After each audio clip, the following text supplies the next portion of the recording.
Halo, saya Salman Erlangga dan pada video ini akan menjelaskan proyek saya berupa Natural Wellbeing Retreat.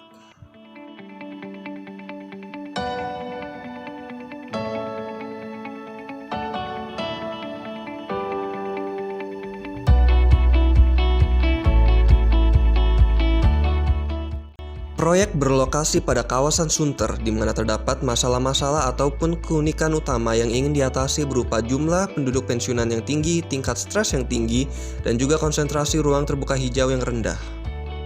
Sesuai teori Richard Florida yang berkata bahwa waktu rekreasi bisa mengarah pada pembangunan komunitas yang lebih inovatif, dan juga teori Charles Montgomery yang berkata bahwa garden atau taman efektif untuk menciptakan komunitas yang lebih bahagia. Konsep yang terpilih berupa Natural Wellbeing Retreat atau suatu tindakan untuk kembali ke alam agar bahagia dan sehat. Terdapat 4 fungsi utama proyek. Yang pertama berupa public pavilion sebagai wadah perkumpulan dan sosialisasi serta beraktivitas warga sekitar. Yang kedua berupa commercial area yang akan menjadi wadah makanan harga menengah yang belum ada di kawasan Sunter. Yang ketiga berupa natural retreat area di mana pengunjung dapat melegakan diri dari segala tekanan kehidupan modern untuk menikmati alam. Dan terakhir, community garden and market untuk mewadahi jumlah pensiunan tertinggi di Jakarta yang terdapat pada kawasan Sunter. Bercocok tanam terbukti baik bagi orang lanjut usia, dan mereka yang bekerja pada community garden juga akan mendapat potongan harga di market. Tapak yang terpilih berada pada Jalan Danau Sunter Selatan. Luas tapak berupa 4.800 meter persegi dan dipilih karena keunikannya yaitu berbatasan kiri dengan Danau Sunter 2. Dapat disimpulkan bahwa tapak diapit kawasan hunian dengan jenis dan kelas berbeda-beda. Mayoritas bangunan sekitar berupa pabrik maupun gudang. Tapak akan dikenal sebagai area rekreasi sesuai fungsi Danau Sunter 2 dan akses menuju tapak cukup baik bagi pengguna kendaraan maupun pejalan kaki. Berikut analisis tapak yang berpengaruh pada pembentukan massa dengan aspek yang paling berpengaruh berupa view dan orientasi. View yang baik hanya menghadap danau serta orientasi utama akan lebih fokus pada kedua jalan yang mengapit tapak. Massa diawali dengan peletakan ramp pada ujung tapak. Ramp ditingkatkan untuk mencapai ke 4 lantai sebagai transportasi vertikal utama. 2 cabang ditarik dari ramp untuk berorientasi pada kedua jalan utama. Massa dimodifikasi kembali dan ujung-ujung yang lancip dilengkungkan. Cabang kiri diberi cekungan-cekungan untuk ditembus oleh pohon-pohon. Podium dirancang untuk memberikan alur tembus side antara kedua jalan pengapit sehingga dapat menarik perhatian pejalan kaki yang hanya sekedar lewat. Alur keluar masuk dioptimalkan untuk meningkatkan permeabilitas. Berikut program proyek. Dapat dilihat bahwa program amphitheater dan food center berdekatan untuk memisahkan pengunjung menikmati makanan dan nonton bersama. Hasil community garden akan dijual pada market sehingga mereka berdekatan juga. Berikut zoning dan peletakan program. Pada zoning public pavilion terdapat program amphitheater, fishing ponds, dan boating docks. Pada zoning commercial area terdapat program food center dan market. Pada natural retreat area terdapat program piknik, camping, sports, dan flower gardening. Dan pada community garden terdapat program food gardening. Berikut diagram arsitektural.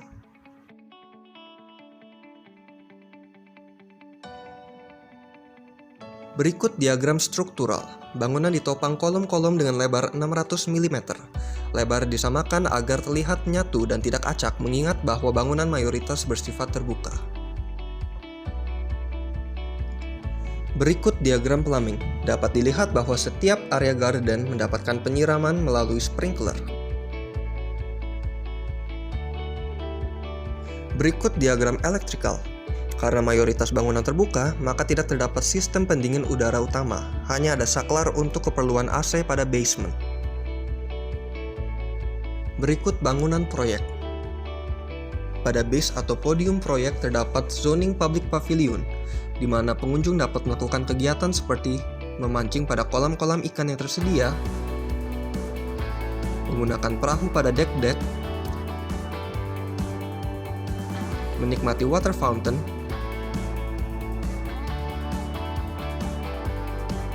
dan juga nonton bersama di amphitheater.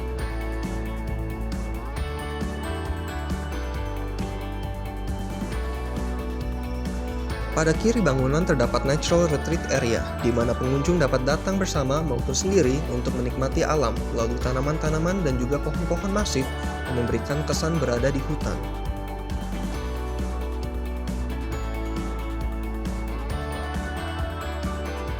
Pada lantai dasar, pengunjung dapat melakukan piknik, camping sementara, dan juga berolahraga.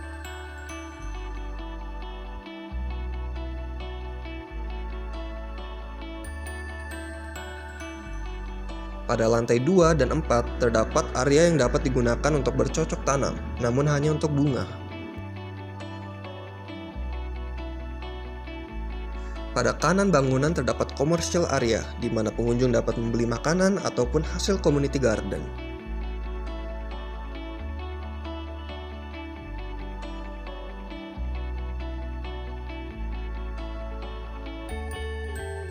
Pada lantai 4 terdapat community garden di mana tanaman seperti sayuran dan buah-buahan dapat ditumbuhkan secara optimal.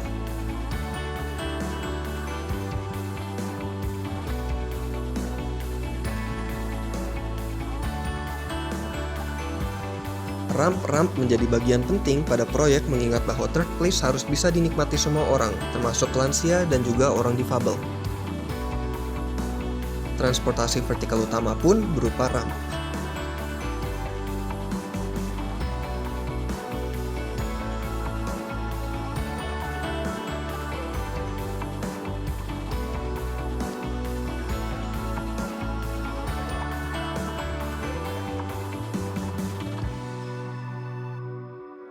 Dan terakhir, berikut beberapa fly-through proyek saya. Terima kasih dan selamat menikmati.